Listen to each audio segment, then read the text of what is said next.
Welcome to Real to Real Talk. I am your host, Paul Britton, and we're doing movie reviews. Really, reviews is misleading. We're doing movie review, and the movie we're reviewing is The Odyssey. I mean, it's the big major release from this weekend.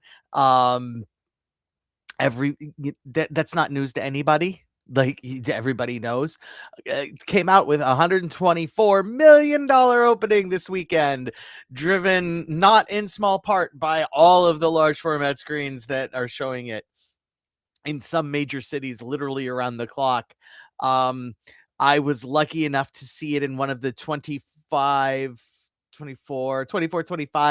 IMAX theaters that were showing it in 70 millimeter film. And it's just so cool.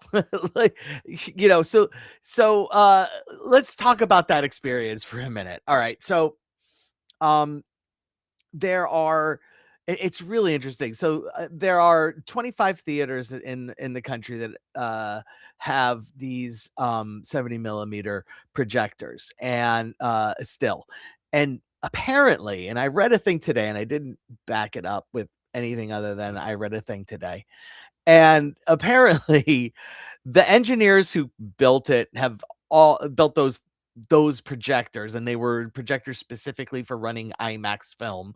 um the engineers who built those projectors have all either retired or passed away. None of the blueprints for the projectors are very, exact in what they and how to build them and that sort of thing. There's just no spare parts.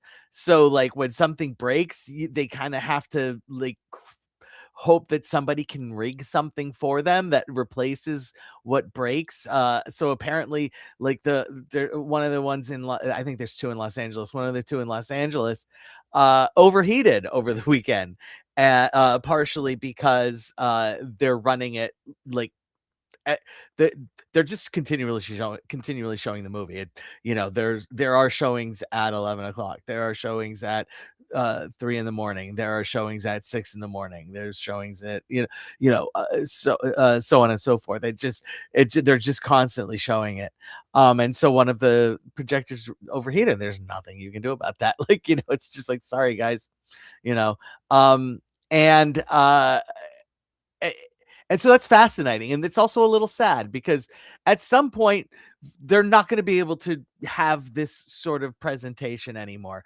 And I know that 95% of the people on the planet don't care, but the 5% of us who really really do care and who genuinely want to see as many movies as we can in unique large formats, um it's a shame. And seeing film projection versus digital projection, you know, look, if somebody told me, "Oh, well, I'd much rather listen to something on vinyl than a CD," I'd be like, "Okay, well, I don't know."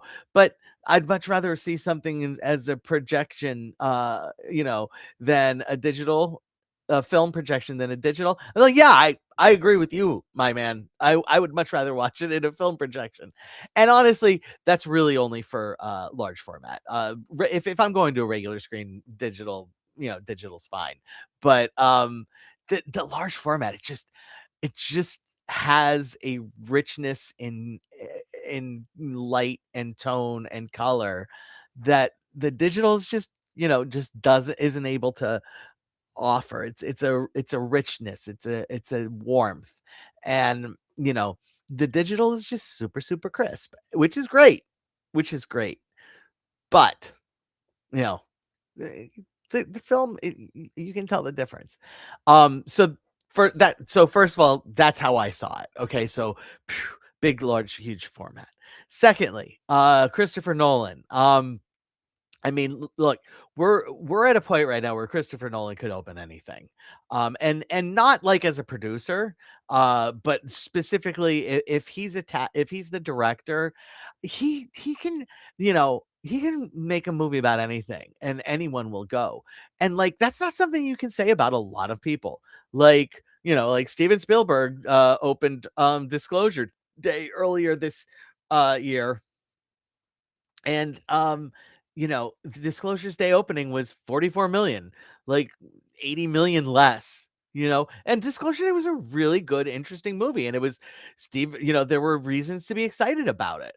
There were reasons to be like, "Hey, it's Steven Spielberg, kind of going back to his roots, kind of doing something that he used to do a lot in the 70s and 80s, and getting back to sci-fi, and just he wasn't able to open it." Martin Scorsese doesn't even try anymore. I mean, the movies that he make are so esoteric and really just catering to a smaller audience at this point. Uh, uh, the filmmakers that I think are close to Nolan are Paul Thomas Anderson. I think he could probably. There's a lot of things that he could open, but I feel like he needs a star. Let's be honest. We all know Christopher Nolan when he opened Oppenheimer, but like Cillian Murphy, I don't think was a star. I mean, yeah, people would see him, recognize him, and he's fantastic and great. But I mean, I don't think Cillian Murphy is opening, you know, anything he wants. Where obviously the Odyssey has you know a million stars, like everybody's in this movie, but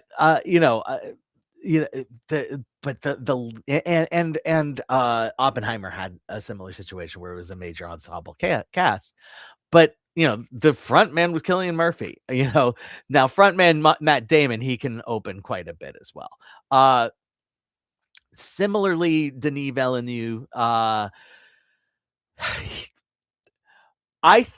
and I would like to think that he could open anything he wants, but I think he needs the right material. I think I but he would do the right material, and he's doing a Bond movie. Like that's gonna be the largest opening Bond movie ever. And I don't think it'll even be very close. It might be close, but he's gonna open a Bond movie, and it's gonna be the largest Bond movie opening ever. And I don't think that's really something that is very debatable. And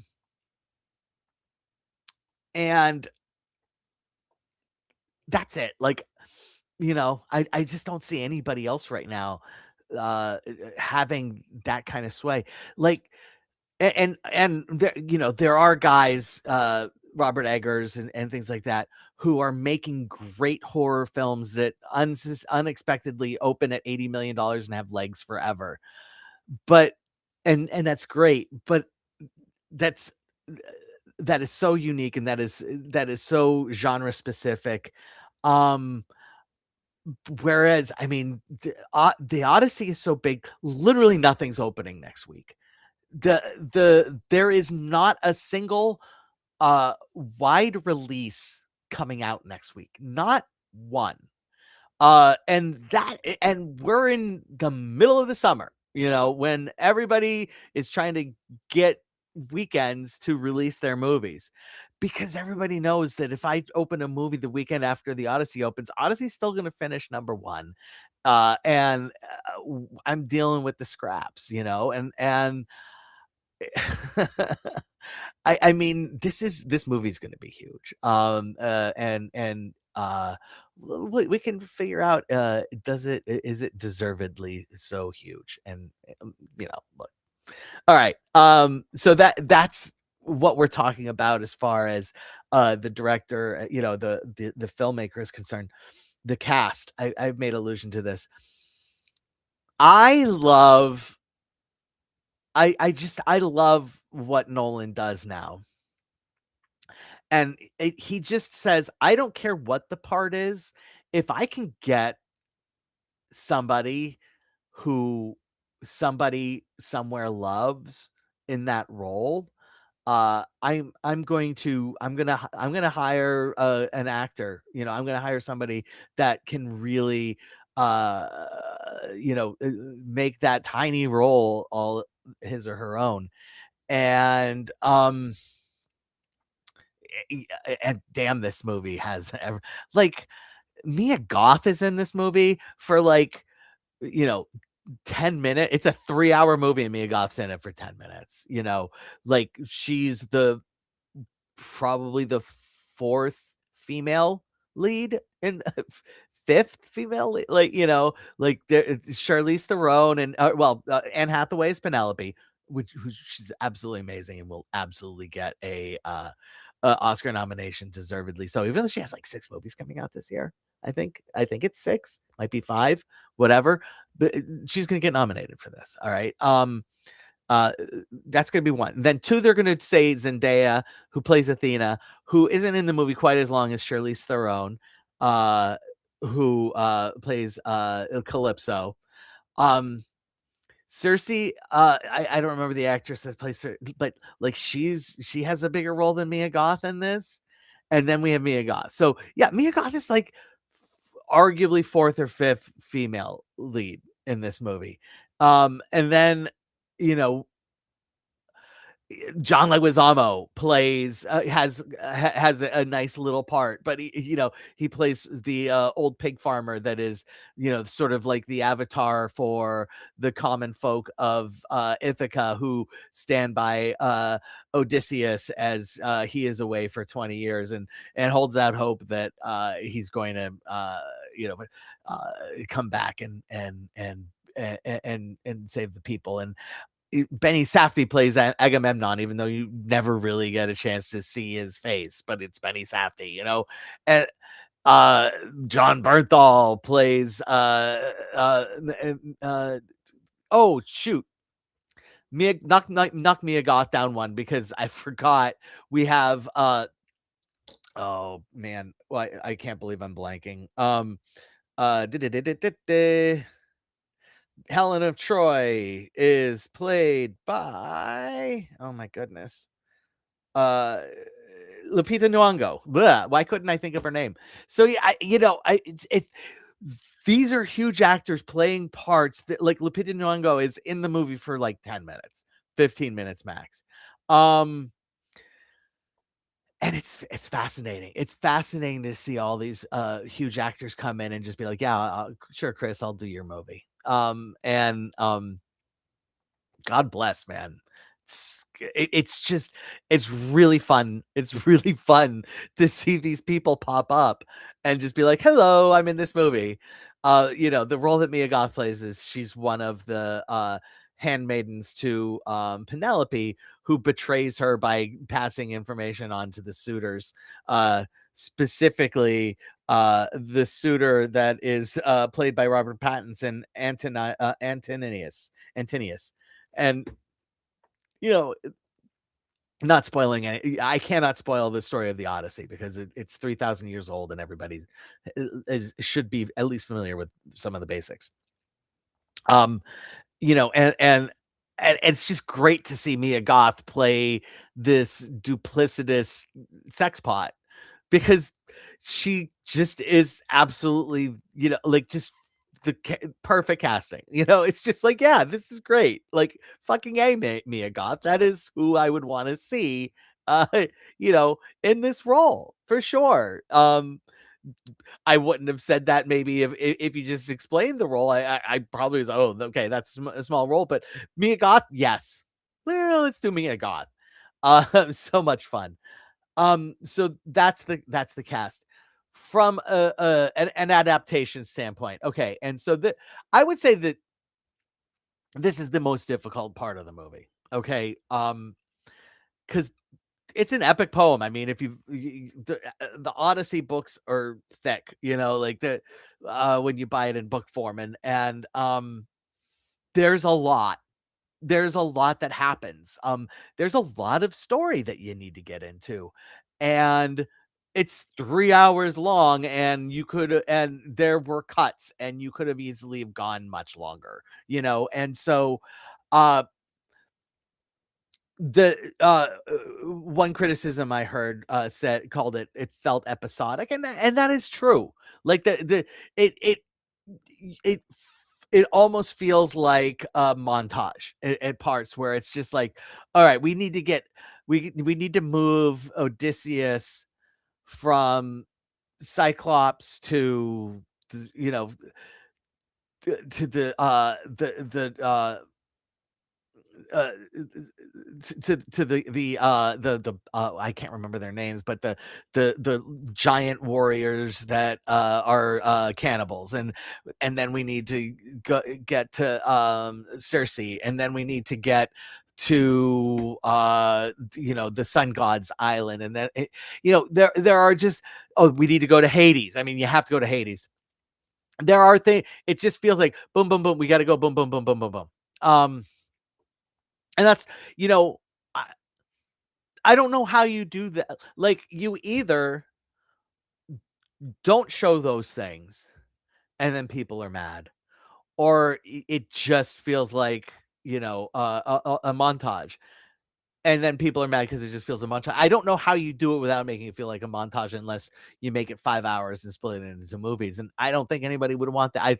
I feel like just doing the montage feel and banging it out is the perfect way, and then knowing where to linger, and so they linger on Cersei, because, when his men are turned into pigs. Um, you know, Cersei, who is played by, I'm gonna get her name this time.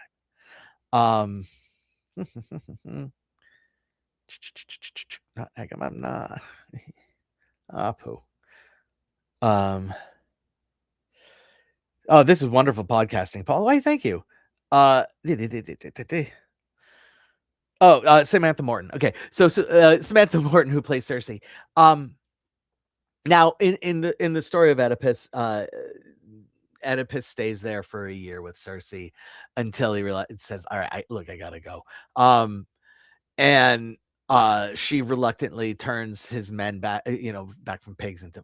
But like, it's an 8-minute scene that, is just like body horror captivating, and leads them to Hades. And the Hades scene, filmed on like a black beach in Iceland, and is just overpowering. I mean, this is one of those scenes in the movie where, like, and especially seeing it this is one of those scenes that it's on the big screen, and it's like, I would pay I would do the IMAX 70 millimeter just for the Hades scene, because it is so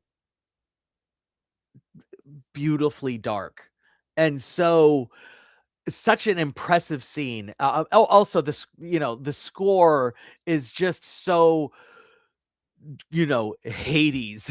It's everything feels bigger, and seeing it on the big screen, it just so works.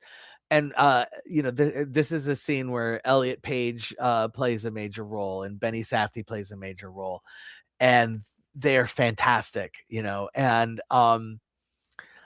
he gets Odysseus gets his fortune, gets his fortune told, and and it's depressing, and it's sad, but it's big, and it's like, it's such a great scene, and then uh, it's just fascinating. It's just fascinating to see it take place, and to see that the Hades built in, on this black black black beach. um and it's just beautiful, and yeah, I mean, and that's the thing about this movie, is it's big and it's beautiful, and the score is big and beautiful, and the acting is big and beautiful. um Last year a movie came out, starring Ray Fiennes, called The Return, which was just about the third act of the Odyssey, which is the return of Odysseus to Ithaca. And he has the shame, and he acts the beggar to hide his to both hide his identity, but also to take on that shame, and to wear the shame, to not enter the house in splendor, but rather enter the house in shame, and because he feels the shame. Now, so the thing, the source of the shame in those two movies, uh the Return and the Odyssey, uh are totally different, and I loved what the Return did. What the Return did was completely stripped out any sort of supernatural elements from the Odyssey, any impact that the gods might have had, anything like that, and just said this was just a man who uh did things in war that he wasn't super proud of, and then did more things on his way home that he wasn't super proud of, and was because of that ashamed to return home. Whereas in the Odyssey, it's really hyper focused on this is the thing that he did during the war. And um, other than just to say it 100% centers on the Trojan horse. And because the theme here that is brought throughout the movie, and anytime the movie pauses, it's because it's telling a story that explains the concept of Zeus's law, or basically being good to strangers. Like that's literally like they're, living in a civil society. And there are things that you don't do, even if you're at war with people. There are things that you don't do, especially if you don't know the people. And there are ways that you have to treat people in order to live in a civil society. And Odysseus is embarrassed about his role in possibly, within the war, and within that major theme. And it's a look, this is a huge theme for Nolan. Like I heard some criticism, not criticisms, but like some takes where it was like, look, all of Nolan's movies are the Odyssey, in some way, shape, or form. It's always, can a man go back home? Is and that, or can a man get back with his family, or if a man loses his family, what does he do to, these are huge themes for Nolan. And it's the you know and they are huge themes in storytelling because of the Odyssey, like that's the source material for that being a theme that makes for good storytelling. And it it really works, man. It really, really works. And uh it's a joy to see the pain. Like, I know I say that and it sounds terrible, but it's like, if we're talking about the third act, um this movie does a really good job of just telling that story. I would if you just wanted to see the third act of the Odyssey somewhere, I loved what the Return did.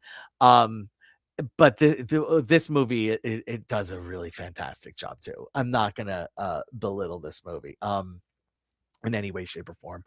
It's so good. And the Anne Hathaway character when they're reunited, Anne Hathaway does such a good job of not being the, being the empowered. I am going to I am a woman who doesn't have a lot of rights within the uh within the society that I live in, but I'll be damned if you prevent me from